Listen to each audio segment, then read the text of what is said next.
The American Revolution was the explosive conclusion to decades of political, economic, and social friction between the British government and its American colonies. In the 1700s, these 13 distinct colonies were deeply integrated into the British Empire, relying on its military protection and access to its global trading networks. This relationship changed after the French and Indian War. Britain's victory secured massive new territories in North America, but the cost of the global conflict left the British government with enormous debts. To manage those debts, Parliament required the colonists to help pay for the empire's defense through a series of new regulations, including the Sugar Act, the Stamp Act, and the Townshend Acts. The colonists argued that the issue was legal authority. Because they had no elected representatives in Parliament, they believed Parliament lacked the right to tax them at all. This financial dispute transformed the relationship between the two sides, as many colonists began to see themselves as radicals fighting for the right to govern themselves.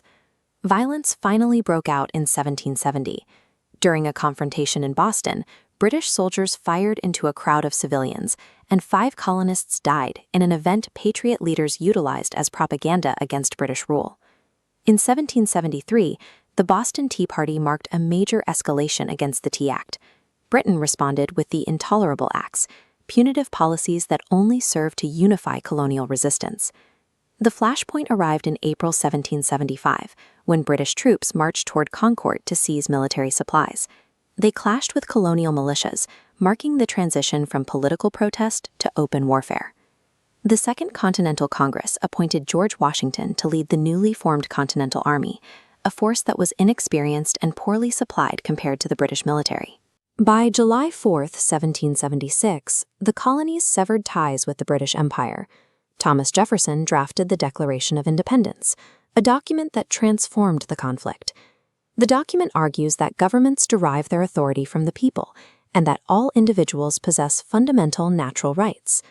The Declaration fundamentally changed the stakes of the war, making the goal not just a redress of grievances, but the birth of a new nation. The new nation faced immediate military disaster. In 1776, Washington's army was outnumbered and suffered serious defeats in New York, forcing a retreat that put the entire revolutionary cause in danger. Washington salvaged the army's morale with a daring night crossing of the Delaware River to secure quick victories at Trenton and Princeton during the winter of 1776. A major turning point occurred in 1777 at Saratoga, where American forces forced the surrender of a British army under General John Burgoyne. That victory convinced the French monarchy that the Americans could actually win, prompting them to formally enter the war in 1778. This brought essential soldiers, naval power, and financial backing to the American cause, followed by Spain in 1779. Despite foreign support, the Continental Army still faced internal collapse. During the winter at Valley Forge, soldiers suffered from starvation and disease, but emerged as a disciplined force under the training of Baron von Steuben. The revolution survived its earliest years through a combination of desperate military gambles, intense human endurance, and the necessary intervention of European powers. The war eventually moved to the southern colonies, where British forces captured major cities like Charleston. The conflict here became a brutal war of attrition, involving both regular armies and local militias. By 1781, British General Charles Cornwallis had established his army at Yorktown, Virginia, creating the opportunity for a decisive Allied strike. American and French land forces surrounded Cornwallis, while the French fleet prevented escape or reinforcement by sea. After weeks of siege, Cornwallis surrendered on October 19, 1781, which effectively ended major combat operations in the colonies. The 1783 Treaty of Paris formally ended the war. Britain recognized the independence of the United States and ceded territory extending west to the Mississippi River. The Americans had won a military victory against a global superpower, but they were now faced with the immense challenge of governing themselves. Independence came at an enormous human cost. Thousands died in battle or from disease, and thousands of loyalists who had supported the British faced persecution and eventually fled the country. The new nation's expansion meant major losses for Native American communities, who suffered displacement and territorial theft as the United States pushed westward.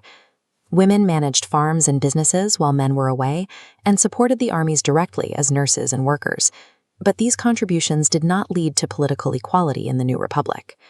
The war created a different path for many Black Americans. Many enslaved people joined the British forces because the Crown offered them freedom from rebel owners in exchange for their support. This highlighted a central contradiction. While the United States was founded on the idea of natural rights, slavery remained the backbone of the Southern economy. The liberty won on the battlefield was selectively applied, leaving a foundational gap between the nation's ideals and its reality. The new country was initially highly unstable. The Articles of Confederation created a central government too weak to manage national debt or political division between the states. In 1787, leaders met at the Constitutional Convention to draft a new United States Constitution, seeking to build a stronger federal system that could endure. The Revolution's language of liberty and self-government became highly influential, inspiring later revolutionary movements all around the world.